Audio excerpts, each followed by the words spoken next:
नमस्कार, मैं हूं संजय शर्मा। आप देख रहे हैं 4PM न्यूज़ नेटवर्क। ये कैसे संभव हो सकता है कि कोई राजा अपनी ही जनता को, अपनी ही प्रजा को नफरत की भट्टी में झोंक दे? ये कैसे संभव हो सकता है कोई राजा, कोई बादशाह ये चाहे कि उसके अपने लोग, उसके अपनी प्रजा, अपने परिवार के लोग एक दूसरे से इतना ज़्यादा हिंसा करने लगे कि ताना बाना बिगड़ जाए, पूरा तबाह हो जाए। लेकिन हो रहा है, हमारे मुल्क में हो रहा है और किन कहानियों पे हो रहा है, इसकी चर्चा मैं आज आपसे करूंगा। उससे पहले एक छोटी सी रिक्वेस्ट ये है कि अगर आपको लगता है हम ईमानदारी भरी पत्रकारिता करते हैं, हम किसी सरकार से विज्ञापन नहीं चाहते, हमारी ताकत आप हैं। इस वीडियो के नीचे एक डिस्क्रिप्शन बॉक्स है, अगर उसमें हम मेंबरशिप का फॉर्म भर के आप सपोर्ट करेंगे तो हम आपके आभारी होंगे। आज मैं बात करूंगा कुछ ऐसी नफरत भरी फिल्म की जो नफरत का कारोबार करती हैं, चुनाव से पहले कारोबार करती हैं और उनको सरकार प्रायोजित करती है। सुबह मैंने ट्वीट किया कि ममता बनर्जी जी, आपने जो केरल की फिल्म को प्रतिबंध लगाया है, मैं उससे सहमत नहीं हूँ। भारत में अभिव्यक्ति की आज़ादी है, तो केरल फाइल्स को और BBC की डॉक्यूमेंट्री को सबको चलाने की इजाज़त देनी चाहिए। आप चूज कैसे कर सकते हैं कि एक चलेगी और एक नहीं चलेगी? भारत जैसे लोकतांत्रिक देश में हालात ऐसे हो गए हैं कि अब यहाँ हर बात पर राजनीति होती है। देश की समस्याओं और वाजिब मुद्दों पर बात ना करके यहाँ फिल्मों पर सियासत की जा रही है। फिल्मों के जरिए अपनी अपनी सियासी रोटियां सेकी जा रही हैं। हाल ही में रिलीज हुई फिल्म द केरल स्टोरी पर आजकल पूरे देश में सियासत लगातार जारी है। कई राज्य और देश की मुख्य विपक्षी पार्टी कांग्रेस और तमाम लोग इस पे राजनीति कर रहे हैं, लड़ाई लड़ रहे हैं, मुद्दे से भटका रहे हैं और ये युद्ध चल रहा है, लगातार चल रहा है, थमने का नाम नहीं ले रहा। किसी को समझ नहीं आ रहा कि हालात क्या होंगे, कैसे होंगे और कब तक चलेंगे। हर पार्टी लड़ाई लड़ती जा रही है और इस कहानी के पीछे कुछ और कहानियां हैं। कई राज्य और देश के बाकी पार्टी के लोग इसका विरोध कर रहे हैं, तो वहीं भाजपा शासित राज्यों में फिल्म को टैक्स फ्री किया जा रहा है और अन्य राज्यों में भी भाजपा समर्थित लोग कहीं ना कहीं इस फिल्म को प्रमोट कर रहे हैं। कुल मिलाकर द केरल स्टोरी को एक प्रोपोगंडा फिल्म बताया जा रहा है। इतना ही नहीं, केरल स्टोरी का विवाद अब सुप्रीम कोर्ट की भी चौखट पर पहुंच गया है। दरअसल कुछ लोगों ने केरल स्टोरी फिल्म पर बैन लगाने की मांग करते हुए केरल हाई कोर्ट में एक याचिका दायर की थी, लेकिन इसे केरल हाई कोर्ट ने खारिज कर दिया था। अब केरल हाई कोर्ट के आदेश के खिलाफ याचिकाकर्ताओं ने सुप्रीम कोर्ट में याचिका दायर की है। वरिष्ठ वकील कपिल सिब्बल ने शीर्ष अदालत में मामले को जल्दी से जल्दी सुनवाई का अनुरोध किया, जिसके बाद चीफ जस्टिस DY चंद्रचूड़ ने 15 मई को सुनवाई की बात कही। लेकिन इससे पहले 5 मई को केरल हाई कोर्ट ने द केरल स्टोरी की रिलीज पर रोक लगाने से यह कहते हुए मना कर दिया था कि केरल का धर्मनिरपेक्ष समाज फिल्म को उसी रूप में स्वीकार करेगा जैसी वे है। केरल हाई कोर्ट ने याचिकाकर्ताओं से पूछा कि फिल्म जो काल्पनिक है, ना कि इतिहास, समाज में कैसे सांप्रदायिकता और संघर्ष पैदा करेगी। अदालत ने यह भी जानना चाहा कि क्या पूरा ट्रेलर समाज के खिलाफ था। अदालत ने फिल्म के सेंसर प्रमाण पत्र को भी रद्द करने की मांग करने वाली याचिकाओं के एक बेंच पर विचार करते हुए कहा, सिर्फ फिल्म दिखाए जाने से कुछ नहीं होगा। फिल्म में आपत्तिजनक क्या था? ये कहने में क्या गलत है कि अल्लाह ही एकमात्र ईश्वर है। देश नागरिकों को यह अधिकार देता है कि वो अपने धर्म और ईश्वर को माने और उसका प्रसार करें। ट्रेलर में आपत्तिजनक क्या था? केरल हाई कोर्ट ने फैसला सुनाते हुए साफ कहा कि इस फिल्म में इस्लाम और मुसलमानों के खिलाफ कुछ भी नहीं है। केरल हाई कोर्ट के ऐसे फैसले के बाद फिल्म 5 मई को पूरे देश में रिलीज की गई। फिल्म के रिलीज होते ही इसको लेकर सियासत और भी गर्मा गई। दुर्भाग्य है ये देश का। आगे बढ़ने से पहले मैं आपको ये बता दूं कि केरल स्टोरी की कहानी प्रमुखता है क्या।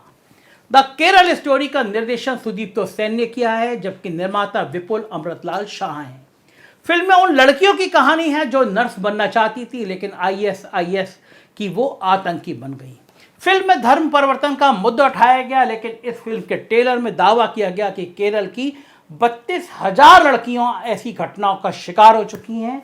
अब असली विवाद इस आंकड़े पर है।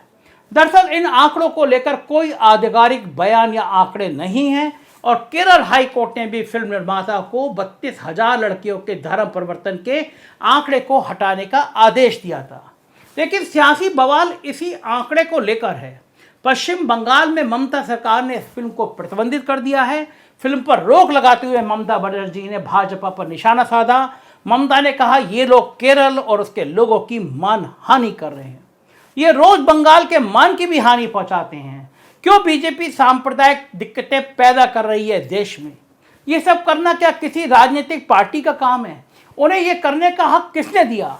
ममता बनर्जी ने भाजपा पर बड़ा इल्जाम लगाते हुए कहा कि बीजेपी की सरकार मनगढ़ंत और गलत कहानी वाली बंगाल फाइल्स बनाने के लिए फिल्मकारों को पैसा दे रही है।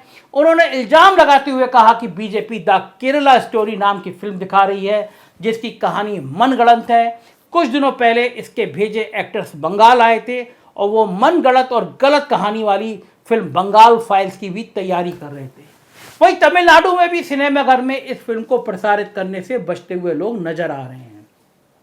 दरअसल भाजपा शासित प्रदेश इस फिल्म के समर्थन में हैं और कई भाजपा शासित राज्यों में फिल्म को टैक्स फ्री किया जा रहा है। एमपी और यूपी में फिल्म को टैक्स फ्री कर दिया गया है। वहीं सीएम योगी आदित्यनाथ 12 मई को लोक भवन में अपनी कैबिनेट के साथ फिल्म देखेंगे।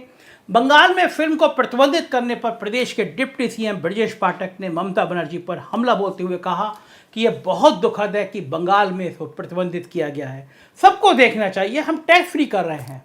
पश्चिम बंगाल तुष्टीकरण की राजनीति ना करे। इससे पहले मध्य प्रदेश के सीएम शिवराज सिंह चौहान ने 6 मई को कहा था कि द केरला स्टोरी आतंकवाद की भयावह सच्चाई को उजागर करने वाली फिल्म है, इसे मध्य प्रदेश में टैक्स फ्री किया जा रहा है। वहीं उत्तराखंड के मुख्यमंत्री पुष्कर सिंह धामी द केरला स्टोरी देख सकते हैं। द केरला स्टोरी का प्रीमियर देहरादून के पीवीआर हाथी बड़कला में किया जा रहा है। मध्य प्रदेश के गृह मंत्री नरोत्तम मिश्रा ने कांग्रेस पर तंज कसते हुए कहा कि मैंने दिग्विजय सिंह और कमलनाथ जी को द केरला स्टोरी की टिकट भेजी है, लेकिन अब तक उन्होंने इसे देखा नहीं है और शायद देखेंगे भी नहीं। मैंने उन्हें टिकट इसलिए भेजी ताकि उनका दृष्टिकोण बदले, लेकिन इनको तो जाकिर नायक में ने शांति दूत दिखता है और बटला हाउस एनकाउंटर पर इनकी आंखों में आंसू आ जाते हैं। क्या खतरनाक बात है, क्या खौफनाक बात है, क्या दर्दनाक बात है। यूपी और मध्य प्रदेश के बाद अब उत्तराखंड में भी भाजपा फिल्म को टैक्स फ्री करने का विचार बना रही है। इसके अलावा भी अन्य भाजपा शासित राज्यों में फिल्म को टैक्स फ्री करने की योजना बनाई जा रही है। इतना ही नहीं, बिहार में भी फिल्म को टैक्स फ्री करने की भाजपा मांग कर रही है। केंद्रीय मंत्री गिरिराज सिंह ने भी बिहार में फिल्म को टैक्स फ्री करने की मांग की है। उन्होंने लिखा है, द केरला स्टोरी को यूपी की तर्ज पर बिहार में भी टैक्स फ्री किया जाना चाहिए। इसके अलावा महाराष्ट्र और दिल्ली के अलावा भाजपा शासित राज्यों में इस फिल्म को टैक्स फ्री करने की मांग उठ रही है, लगातार उठ रही है। इतना ही नहीं, साहब ने तो कर्नाटक चुनाव में केरल स्टोरी का जिक्र भी कर डाला और इसके नाम पर कर्नाटक के लोगों से वोट की अपील भी कर डाली। दरअसल एक फिल्म के बहाने भाजपा और साहब कांग्रेस पर आरोप लगाकर अपना असली काम करना चाह रहे हैं। हमेशा हिंदू मुस्लिम के नाम पर देश को बांटकर अपनी राजनीति चमकाने वाली भारतीय जनता पार्टी अब केरल स्टोरी के नाम पर एक बार फिर वही करना चाह रही है। इसके पीछे की वजह सिर्फ हिंदुत्व के नाम पर अपनी राजनीति को चमकाना और मध्य प्रदेश व अन्य राज्यों में होने वाले चुनाव में इसका फायदा उठाना है। वही भाजपा ऐसी प्रोपेगेंडा फिल्मों का सहारा लेकर ही 24 में भी आगे बढ़ रही है, क्योंकि भाजपा के पास 24 के लिए कोई असली मुद्दा तो है ही नहीं। ऐसे में केरल स्टोरी जैसी प्रोपेगेंडा फिल्मों के सहारे भाजपा पूरे देश में हिंदू मुस्लिम का जहर फैलाकर अपनी सियासत चमकाना चाह रही है। केरल स्टोरी को प्रमोट करके भाजपा कांग्रेस पर हमला बोल रही है और उसे आतंकवाद को समर्थन देने वाली ना जाने क्या क्या बोल रही है। लेकिन मैं आपको बता दूं, ये वही भाजपा है और वही राज्य हैं जिन्होंने कुछ महीने पहले आई बीबीसी की डॉक्यूमेंट्री को प्रतिबंधित कर दिया था। इसी भाजपा सरकार ने पूरे देश में बीबीसी की डॉक्यूमेंट्री को बैन करने का आदेश दिया था और यह आदेश इसलिए दिया था क्योंकि बीबीसी की यह डॉक्यूमेंट्री 2002 में गुजरात में हुए गोधरा कांड और दंगों पर बनी थी और इसमें पूरे घटनाक्रम की सच्चाई दिखाई गई थी। बीबीसी की documentary India the Modi question में गोधरा कांड पर प्रकाश डालते हुए गुजरात के तत्कालीन मुख्यमंत्री और वर्तमान में देश के प्रधानमंत्री नरेंद्र मोदी की भूमिका पर भी सवाल उठाए गए थे। और यहाँ ये बात ध्यान देने वाली है कि ये एक डॉक्यूमेंट्री थी, ना कि कोई फिल्म। शायद लोग आप जानते ही होंगे कि डॉक्यूमेंट्री तथ्यों पर आधारित होती है और इसमें उन्हीं लोगों के स्टेटमेंट और बयान होते हैं जो घटना से संबंधित हो। यानी कि सरल भाषा में कहें तो डॉक्यूमेंट्री या नॉन फिक्शन होती है जिसमें सच्चाई को दिखाया जाता है, ना कि फिल्म की तरह। फिल्म फिक्शनल होती है और उसमें आप क्रिएटिव लिबर्टी से लाभ ले सकते हैं, यानी कि आप अपने मन से जो कुछ दिखाना चाहे उसे दिखा सकते हैं। ऐसे में जो लोग एक डॉक्यूमेंट्री का विरोध कर रहे थे उसे दिखाने पर पूरे देश में सरकार द्वारा प्रतिबंधित कर दिया गया था, अब वही लोग एक फिक्शनल फिल्म को ये कहकर प्रमोट कर रहे हैं और उसे टैक्स भी कर रहे हैं कि एक सच्चाई है जिसे हर देशवासी को देखना चाहिए, और इसलिए वो फिल्म को टैक्स फ्री कर रहे हैं। क्या बीबीसी की डॉक्यूमेंट्री झूठी थी? क्या गोधरा में जो कुछ हुआ झूठ था? या सच सिर्फ वही है जिसे सिर्फ एक धर्म या समुदाय को गलत दिखाया जाए? क्योंकि जो डॉक्यूमेंट्री वाकई में सच्ची थी उसे आपने किसी को देखने नहीं दिया और पूरे देश में प्रतिबंधित कर दिया क्योंकि उसमें आपकी सच्चाई दिखाई गई थी। ये बात अलग है कि सोशल मीडिया पे वो डॉक्यूमेंट्री इतना फैल गई, प्रतिबंधित ना करते तो शायद ना जा पाते। आपको वो सच्चाई दिखानी चाहिए थी जो आप छुपाना चाहते हैं। इस देश में हिंदू मुसलमान के नाम पर बवाल और विवाद करवाना चाहते हैं। कई लोगों का कहना है ये अभिव्यक्ति की आज़ादी है, तो साहेब अभिव्यक्ति की आज़ादी क्या सिर्फ एक समुदाय को बदनाम करने के लिए है? क्या अभिव्यक्ति की आज़ादी सिर्फ मुसलमानों को खलनायक बताने के लिए है? आखिर इस तरह की अभिव्यक्ति की आज़ादी को दिखाकर आप अपने ही देश में क्यों आग लगाना चाहते हैं? क्या बीबीसी की डॉक्यूमेंट्री को दिखाया जाना अभिव्यक्ति की आज़ादी नहीं है? या गोधरा कांड पर डॉक्यूमेंट्री बनाना अभिव्यक्ति की आज़ादी नहीं है? शायद कब तक धर्म के नाम पर यह गंदी राजनीति करते रहेंगे आप? अपने भाषणों के जरिए, अपने राजनीति के जरिए, फिल्मों के जरिए, गानों के जरिए हर तरीके से आप क्यों सिर्फ मुसलमानों को ही खलनायक दिखाना चाह रहे हैं? क्यों नफरत के बीज बो रहे हैं देश में? आखिर क्यों आप अपने ही देश में हिंदू मुसलमान की आग लगाना चाह रहे हैं? अपनी सियासत चमकाने के लिए आप इस देश की एकता और भाईचारे को क्यों खतरे में डाल रहे हैं? साहब आपका और आपकी पार्टी का ये दोगलापन अब जनता बर्दाश्त नहीं करेगी।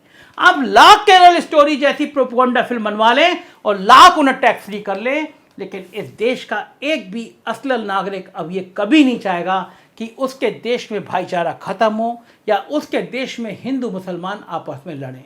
बंद कर दीजिए ये ओछी राजनीति, काम करिए, विकास करिए, जनता खुद ब खुद आपको वोट देगी और आप सत्ता में आएंगे। वरना लाख ऐसे नफरती भाषण और प्रोपेगेंडा फिल्में बना लीजिए, 24 में सत्ता का सिंहासन खत्म ही रहेगा। क्योंकि इस देश में अभिव्यक्ति की आज़ादी किसी एक धर्म, एक समुदाय को खलनायक बनाने के लिए नहीं है, बल्कि आपस में मिलजुल कर भाईचारा के साथ रहने के लिए मिली है। आप भी वही करिए और फिल्में और भाषण व गानों के जरिए नफरत फैलाने का, आपस में बांटने का काम बंद कर दीजिए, क्योंकि इससे अब सत्ता मिलने वाली नहीं है। यह मुल्क, ये देश, ये भारत हिंदू मुसलमान और सिख ईसाई के गुलदस्ते से बना है। इसको ऐसा ही रहने दीजिए। कम से कम 4 PM ये प्यार का संदेश फैलाता रहेगा। देखते रहिए 4 PM न्यूज़ नेटवर्क। शुक्रिया।